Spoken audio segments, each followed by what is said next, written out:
স্বপ্নে আজান ও নামাজ দেখলে কি হয়? আপনি জানলে অবাক হবেন, আশ্চর্য হবেন যে স্বপ্নে নামাজ এবং আজান দেখলে কি হয়। আমরা ঘুমের মধ্যে বিভিন্ন স্বপ্ন দেখে থাকি। অনেকে স্বপ্নকে তুচ্ছ মনে করি, সামথিং বিষয়। এটা তো আমরা নিয়মিত ঘুমের মধ্যে দেখি। কিন্তু আপনি জানলে অবাক হবেন, এই স্বপ্ন ইসলামের গুরুত্বপূর্ণ একটি ভূমিকা রাখে। এই স্বপ্ন ইসলামে অনেক গুরুত্বপূর্ণ। তাই আল্লাহ সুবহানাহু ওয়া তাআলা তার যত নবী এবং রাসূল পাঠিয়েছেন, সমস্ত নবী এবং রাসূলদেরকে আল্লাহ কোনো না কোনো মুজিজা দিয়েছেন। ঠিক ইউসুফ আলাইহিস সালামকে আল্লাহ সুবহানাহু ওয়া তাআলা এই স্বপ্নের তাবির ব্যাখ্যা করার ক্ষমতা তিনি দিয়েছিলেন, যা গোটা পৃথিবীতে কোনো মানুষকে তিনি দেন নাই।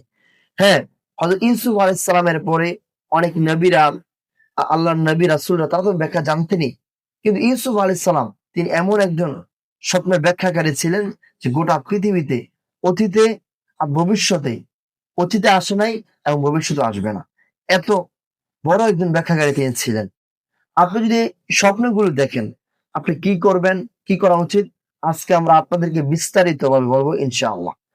প্রথমত দেখেন, আপনি যদি স্বপ্নে আযান দিতে দেখেন, এই আযান দেওয়া অনেকগুলো ব্যাখ্যা রয়েছে। যদি আপনি আযান দিতে দেখেন কিংবা মনে করেন আপনি স্বপ্নে আযান শুনলেন, তাহলে এর ব্যাখ্যা হচ্ছে, যেহেতু আযান মানে হচ্ছে ধ্বনি, আহ্বান করা, আল্লাহর দিকে মানুষদেরকে আহ্বান করে মানুষ মানুষদেরকে সলাৎ পড়ার জন্য, জীবনের সবচেয়ে গুরুত্বপূর্ণ ইবাদত এই সলাৎ আদায় করার জন্য মানুষদেরকে আযানের মাধ্যমে আহ্বান করা হচ্ছে। এই আযান যদি আপনি স্বপ্নে দেখেন, তাহলে বুঝবেন যে আপনার মনের কোনো আশা আল্লাহ সুবহানাহু ওয়া তাআলা পূরণ করবে। আপনার মনের কোনো ইচ্ছা, দীর্ঘদিনের আকাঙ্ক্ষা আল্লাহ সুবহানাহু ওয়া তাআলা আ প্রতিফলন বাস্তবায়ন করে দেবে ইনশাআল্লাহ। আপনি যদি স্বপ্নে দেখেন যে আপনি নামাজ পড়তেছেন, এই নামাজ পড়ার কয়েকটি ব্যাখ্যা আছে। আপনি কিভাবে নামাজ পড়তে দেখছেন? আপনি কি জামাতের সাথে নামাজ পড়তে দেখছেন? না দাঁড়িয়ে, না বসে, না শুয়ে? এটা নির্ভর করবে আপনার স্বপ্নে দেখার উপর। আপনি যদি দাঁড়িয়ে নামাজ পড়তে দেখেন, তাহলে এর ব্যাখ্যা হচ্ছে, যদি আপনি দাঁড়িয়ে নামাজ পড়তে দেখেন, তাহলে আল্লাহ সুবহানাহু ওয়া তাআলা আপনার মনের আশা পূরণ করবে। আপনার উপর বরকত নাযিল করবে, আপনার উপর আল্লাহ রহমত নাযিল করবে। যদি আপনি বসে নামাজ পড়তে দেখেন, তাহলে কি হবে? তাহলে আপনি কোন রোগে আক্রান্ত হবেন।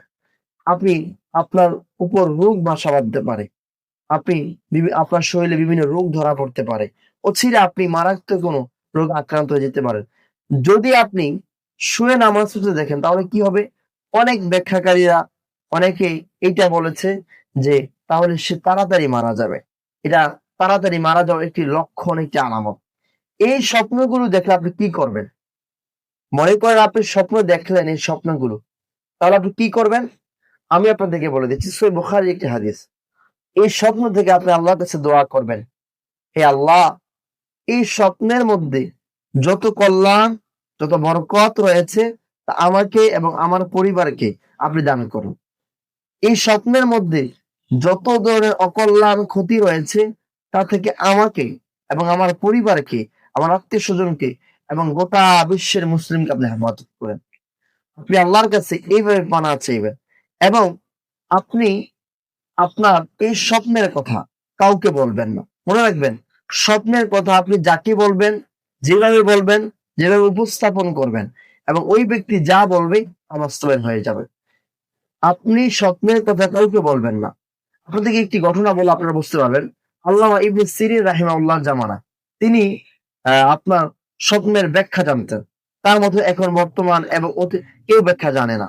আল্লামা ইবনে সিরিন রাহিমাহুল্লাহ স্বপ্নের তাবির নামে তিনি কিতাব লিখেছেন এই স্বপ্নের ব্যাখ্যা বিষয়। আল্লামা ইবনে সিরিন রাহিমাহুল্লাহ কিতাবে লেখেন, এক লোক স্বপ্নে দেখলো যে তার ছেলের পেটটা বড় হয়ে গেছে, অনেক বড় হয়ে গেছে। সেই ব্যক্তি একজন অজ্ঞ লোকের কাছে গিয়ে বলল, ভাই, আমি স্বপ্নে দেখলাম আমার ছেলের পেটটা অনেক বড় হয়ে গেছে। সে বলল, সর্বনাশ, তোমার ছেলে তো তাড়াতাড়ি মারা যাবে। বলে, কি বলো? হ্যাঁ, যেহেতু স্বপ্নের মধ্যে পেট বড় হয়ে গেছে, তার মানে সে মারা যাবে। ঠিকই কয়েক মাস পর সেই ছেলেটা মারা গেল। একই স্বপ্ন ওই জামানা, ওই যুগের আরেক লোক দেখলো। সে কোন অজ্ঞ লোকের কাছে না গিয়ে আল্লামা ইবনে সিরিন রাহিমাহুল্লাহর কাছে গেলেন। জগৎ বিখ্যাত মুহাদ্দিস আলেমের কাছে গেলেন, গিয়ে বলেন, হুজুর আমি স্বপ্নে দেখলাম আমার ছেলের পেটটা ঘুমের মধ্যে অনেক বড় হয়ে গেছে। হুজুর বললেন, সৌভাগ্য তোমার, তোমার কপাল ভালো, নসিব ভালো। বলে, কি হয়েছে হুজুর? বলে, তোমার ছেলে জগৎ বিখ্যাত আলেম হবে, অনেক বড় নাম করা আলেম হবে, মুহাদ্দিস হবে, তুমি তাকে যাও মাদ্রাসায় ভর্তি করিয়ে দাও। ঠিকই ওই ব্যক্তি আল্লামা ইবনে সিরিন রাহিমাহুল্লাহ কথা শুনে মাদ্রাসায় ভর্তি করিয়ে দিল। কয়েক মাস পরে, আপনার কয়েক বছর পরে আল্লাহ সুবহানাহু ওয়া তাআলা তাকে জগৎ বিখ্যাত আলেম বানিয়ে দিলেন।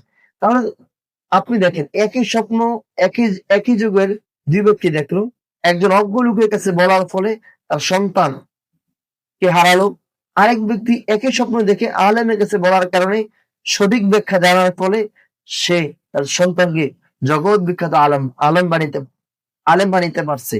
এজন্য আপনি স্বপ্ন দেখলে কখনো আপনার ফেসবুকে, আপনার অনলাইনে, আপনার বন্ধু বান্ধব আত্মীয় স্বজনের কাছে বলবেন না। এই স্বপ্নের ব্যাখ্যা আপনি কারো কাছে বলবেন না। স্বপ্নের কথা আপনি এই স্বপ্নের কথা বলবেন একজন বিজ্ঞ আলেমের কাছে। সবার কাছে, সব আলেমদের কাছে বলা দরকার নাই। যাকে আপনার মনে হয় যে উনি এই ব্যাখ্যা জানতে পারে তাকে বলবেন।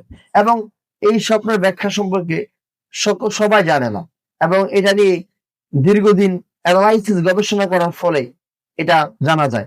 এই নিয়ে আমাদের বাংলাদেশে এত একটা গবেষণা করার অবস্থা নাই। তারপরও আপনি স্বপ্ন দেখলে সবসময় আল্লাহ তাআলার কাছে দোয়া করবেন, এবং খারাপ স্বপ্ন দেখলে বাম দিকে ৩ বার থুতু নিক্ষেপ করবেন। আউযু বিল্লাহি মিনাশ শাইতানির রাজিম। তো এভাবে ৩ বার বাম দিকে থুতু নিক্ষেপ করবেন।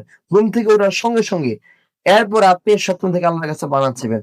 ভালো স্বপ্ন দেখলে আল্লাহর কাছে দোয়া করবেন, শুকরিয়া আদায় করবেন, পারলে ২ রাকাত নফল নামাজ পড়বেন।